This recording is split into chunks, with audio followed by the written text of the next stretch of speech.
स्वागत है आप सभी का। तो आज का हमारा टॉपिक है एक्सरसाइज 5.2 का क्वेश्चन नंबर 11, जिसके अंदर आपको दे रखा है which term of the AP will be 132 more than it's 54th term. यानी कि इस एपी की कौन सी टर्म यानी कि एन, तो इस एपी की कौन सी टर्म उसकी 54th टर्म में 132 ज़्यादा है, यह आपको इसमें बताना है। तो इसके अंदर आपको एन फाइंड करना है, ठीक है। अब एन फाइंड करने के लिए सबसे पहले तो क्या करना है आपको, अब गिवन क्या हमें क्वेश्चन के अंदर आपको इसमें एपी दे रखा है। तो एपी दे रखा है हमें 3, 15, 27 एंड 39। अब एपी के अंदर सबसे पहले आपको निकालना है ए होता है इसमें फर्स्ट टर्म। तो फर्स्ट टर्म कितनी है इसकी 3। उसके बाद निकालना है इसमें डी कैसे निकालते हैं इसमें A2 माइनस A1। अब A2 कितना है इसमें 15 और A1 कितना है इसमें 3। 15 माइनस 3 इक्वल टू कितना आएगा 12। उसके बाद में कंडीशन आपको दे रखी है इसमें कि इस एपी की कौन सी टर्म उसकी 54th टर्म में 132 ज़्यादा बनेगी। तो हमने इसमें मान लिया कि इस एपी की nth टर्म इसकी 54th टर्म में 132 ज़्यादा बनेगी, ठीक है। तो ये हमने इसमें लेट कर लिया इसके। उसके बाद में देखो nth क्या होता है हमारे पास में an, 54th क्या होता है हमारे पास में A54। मोर देन मतलब कि ज़्यादा करेंगे इसमें, और कितना ज़्यादा करेंगे इसमें 132। तो प्लस में कितना आएगा 132। अब इसको सिंप्लीफाई करना आपको, और वहाँ से क्या निकाल लेंगे n निकाल लेंगे, ठीक है। और वही आपका इसका आंसर बनेगा। तो an क्या होता है हमारे पास में a plus n minus 1 multiply D, और इक्वल टू कितना आएगा A54 का मतलब क्या बनेगा a प्लस में 53D एंड प्लस में कितना आएगा 132। उसके बाद देखो यहाँ से इक्वल के साथ में अगर दोनों नंबर सेम आपको दे रखे हैं तो a से a कट जाएगा, ठीक है। तो a से a कैंसिल हो जाएगा हमारे पास में। उसके बाद यहाँ से कितना आएगा n minus 1 multiply d equal to कितना आएगा 53D प्लस कितना आएगा 132। अब इसको सोल्व करना आपको। अब d कितना है इसके अंदर 12, तो d को यहाँ पुट कर देंगे। तो ये बनेगा आपके पास में n minus 1 multiply 12 equal to 53 multiply 12 plus 132।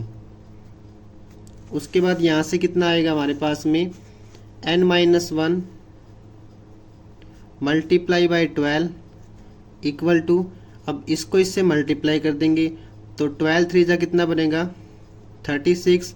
यहाँ से आएगा अपने पास में 3, 12 5 जा 60 एंड प्लस 3 कितना आएगा 63, और प्लस में कितना आएगा 132।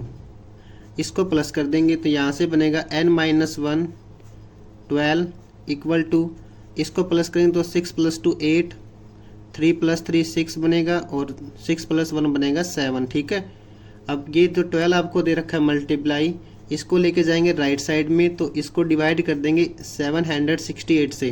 Then n minus 1 equal to 768 divide by 12, ठीक है।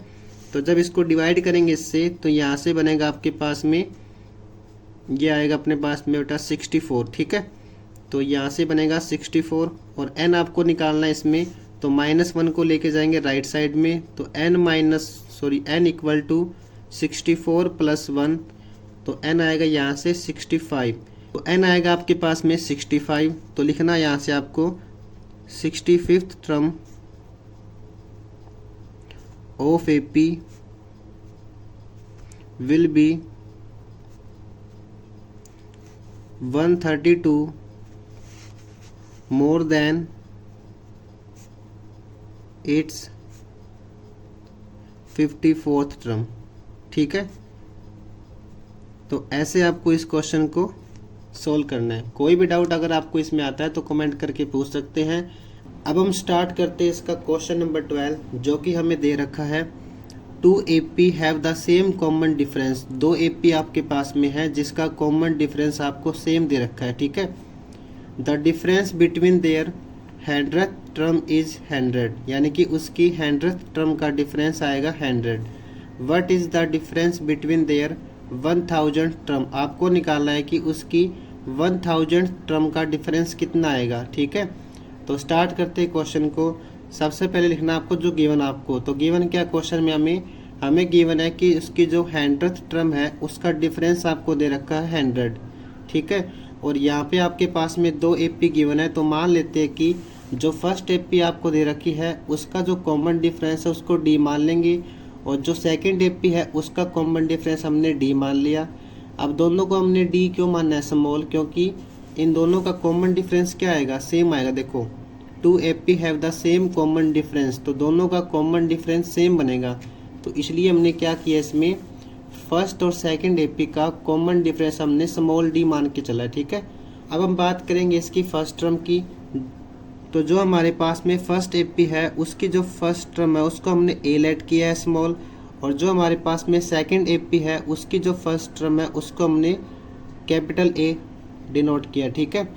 अब स्टार्ट करते आगे क्या दे रखा है आपको क्वेश्चन में। अब इसकी जो 100th टर्म बनेगी, 100th क्या होगी हमारे पास में A100, और यहाँ से क्या बनेगी कैपिटल A100। इन दोनों का डिफरेंस कितना बनेगा 100, तो यहाँ से बनेगा A100 माइनस में कैपिटल A100, दोनों का डिफरेंस कितना बनेगा 100th टर्म का 100 बनेगा। ये आपको दे रखा क्वेश्चन में, तो इसको सिंप्लीफाई करते एक बार। तो यहाँ से कितना आएगा A प्लस में 99D, और माइनस में यहाँ से कितना आएगा, अब इसके लिए कैपिटल A आएगा, ठीक है। A प्लस में 99 और D दोनों के लिए स्मॉल आएगा, ठीक है, और इक्वल टू कितना आएगा 100। अब इस माइनस को क्या करेंगे, अंदर लेके जाएंगे, तो इन दोनों के साइन चेंज कर देंगे। तो यहाँ से आएगा अपने पास में A प्लस में 99D plus minus minus A, और प्लस माइनस माइनस कितना आएगा 99D इक्वल टू कितना आएगा 100। तो 99D प्लस में है और ये माइनस में है, तो ये इससे कैंसिल हो जाएगा। तो स्मॉल a माइनस में कैपिटल A दोनों का डिफरेंस कितना आएगा 100। तो इसको मान लेते हैं फर्स्ट इक्वेशन। अब आपको निकालना क्या क्वेश्चन में, आपको बताना इसमें कि इनकी 1000 टर्म का डिफरेंस कितना आएगा। तो आपको निकालना इसमें A1000 माइनस में कैपिटल A1000, इन दोनों का डिफरेंस कितना आएगा ये आपको निकालना है इसमें, ठीक है। तो इसको सॉल्व करते हैं यहाँ से। अब A1000 कितना आएगा, A प्लस में 999D, और माइनस में यहाँ से कितना आएगा कैपिटल A प्लस में 999D। इसको सॉल्व करेंगे तो माइनस को लेके जाएंगे अंदर की तरफ, तो ये बनेगा A प्लस में 999D plus minus minus A, और प्लस माइनस माइनस कितना आएगा 999, और साथ में कौन आएगा D। तो ये इससे कैंसिल हो जाएगा, दोनों नंबर प्लस माइनस में सेम दे रखे आपको। तो यहाँ से क्या बचेगा आपके पास में A माइनस में कैपिटल A। अब इसकी वैल्यू कितनी है हमारे पास में, देखो इक्वेशन 1 देखो यहाँ से ध्यान से। तो स्मॉल a माइनस में कैपिटल A का डिफरेंस कितना आएगा 100 आएगा, ठीक है। तो इन दोनों की वैल्यू कितनी आएगी अपने पास में 100 आएगी फ्रॉम 1 से।